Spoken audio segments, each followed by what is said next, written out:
JCB બનાવો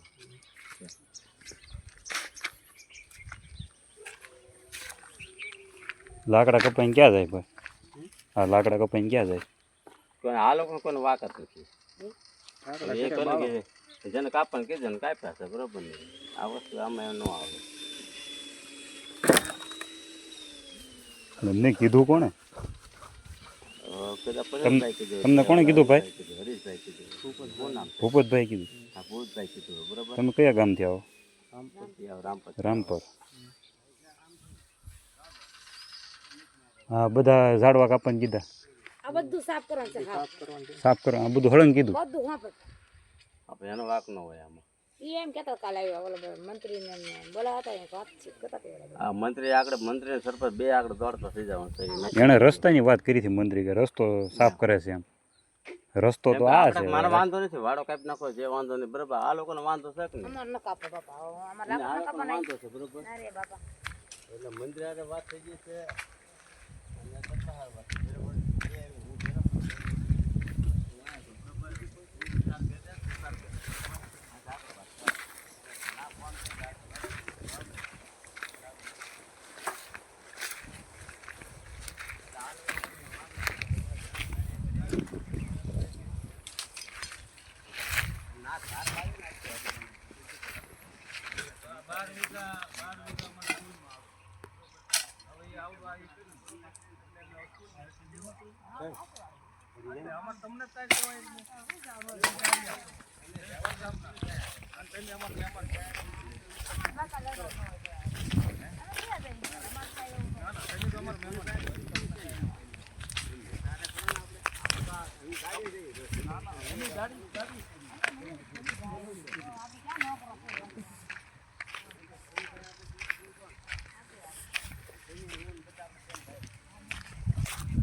પંચાયતનો કૂવો છે. પંચાયતનો કૂવો છે. આ સ્નાનઘાટ બનાવેલું છે. શીતળામાનું મંદિર. આજે દલિતભાઈએ સ્નાનઘાટ કરેલું છે અહીંયા. અને આ સ્નાનઘાટ વટીને એ લોકોને સ્મશાન છે આગળ. એની આગળ છે સ્નાનઘાટ વટીને સ્મશાન છે દલિતભાઈનું. આ જે સ્મશાન છે આગળ છે બતાવી આગળ. આ બધી શીતળામાં વાળી જમીન છે. અને આગળ થોડીક હાલવી એટલે અહીંયા હોળિકા દહન અહીંયા કરવામાં આવે આગળ. આ જગ્યા અહીંયા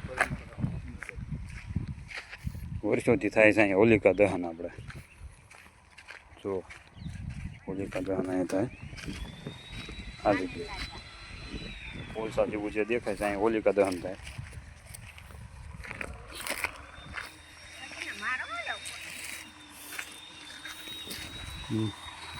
આ લોકોનું સમચાન બતાવું.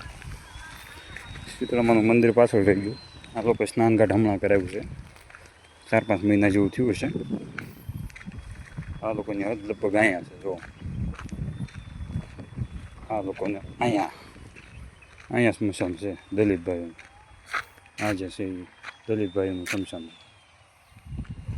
આગળ જે ગાય દેખાય ત્યાં સુધી બરાબર. પૂર્વ દિશા બાજુ છે સ્મશાન દલિતભાઈઓનું. આ બાજુ એણે સ્નાનઘાટ કર્યું છે. જોકે અહીંયા એની હદમાં આવતું નથી. એ લોકો અહીંયા કર્યું છે ઠીક છે, અહીંયા સુધી કાંઈ વાંધો નહીં, પણ આગળ જે શીતળામાનું મંદિર અને જે અહીંયા હોલિકા દહન કરે છે એ બધું કવર કરે છે. ઝાડવા કાપી નાખ્યા છે, વૃક્ષો કાપ્યા છે.